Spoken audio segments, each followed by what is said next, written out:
By now, most of you have seen that Ozzy Osbourne had a legacy concert this past weekend, I believe, and it was held in England, where he is originally from. The godfather of heavy metal was honored in a way only Ozzy Osbourne, or quote unquote, the Prince of Darkness, could be.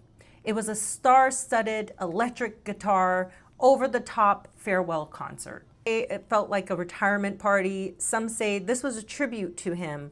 I believe it was a full-blown legacy event, an homage to the chaos, the power, and the weird brilliance that Ozzy and Black Sabbath brought to the world.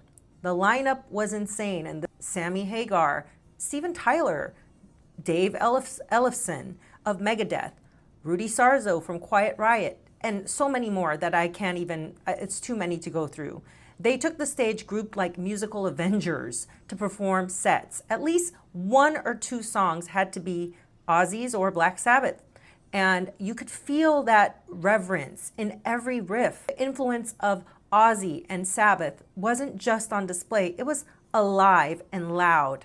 And then in this concert, Ozzy Osbourne himself appeared. He rose from the floor on a throne like some gothic metal godfather. He looked super frail, but he has Parkinson's disease. He's no longer the wild man biting heads off of things or snorting ants off the floor. He's still Ozzy though.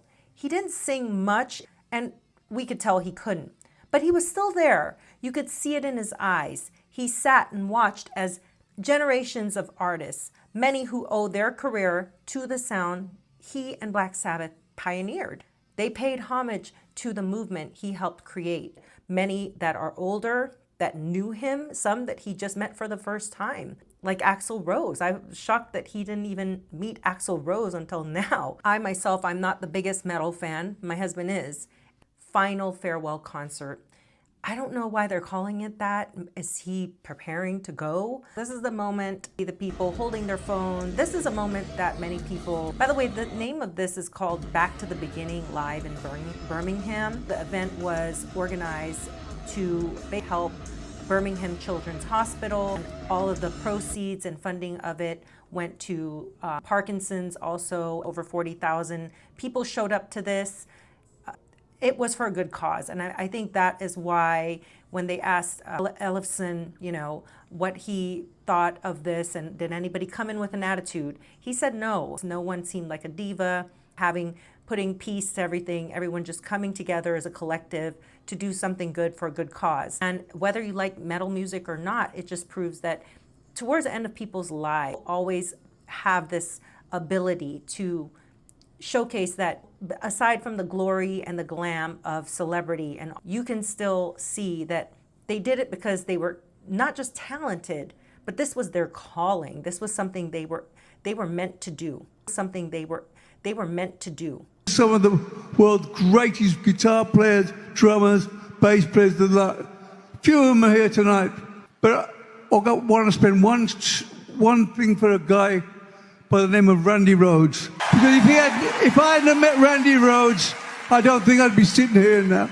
And more than that, my wife Sharon saved my life. And my grandbabies and I love them all. Ozzy was Sharon's first artist. Her father, Don Arden, owned Jet Records, the label that signed Black Sabbath.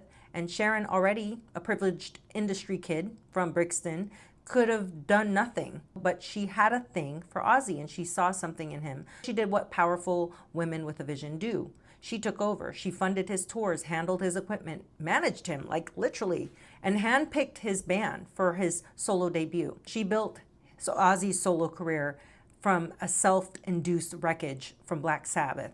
Without her, there's a strong chance Ozzy wouldn't have gone as far. He would have faded into oblivion, or maybe not faded. He probably just would not have had the same level of success without Sharon. A solo icon. And speaking of Osbournes, Kelly had her own little moment at the farewell concert. In full vintage pinup mode, of course. Big bouffant hair, oversized 60s glasses, long skirt, classic Kelly Osbourne cosplay. She's not, in my opinion, the least bit sexy, but she's now in an Ozempic body and she looks fabulous. And I think Ozzy Osbourne would love to see that happen before he passes away. He'd love to see his daughter settle down and happy and married. Kelly Osbourne is engaged to Sid Wilson, the DJ from Slipknot. He popped the question on July 5th, 2025, backstage at her dad, Ozzy Osbourne's final Black Sabbath concert. And not to get off tangent here, but Sid Wilson and Kelly Osbourne, in my opinion, are compatible. She's a Scorpio, he's a Aquarius. Well, he's just barely, he's on the cusp, January 20th. They're age appropriate. He was born 1977, she was born 1984.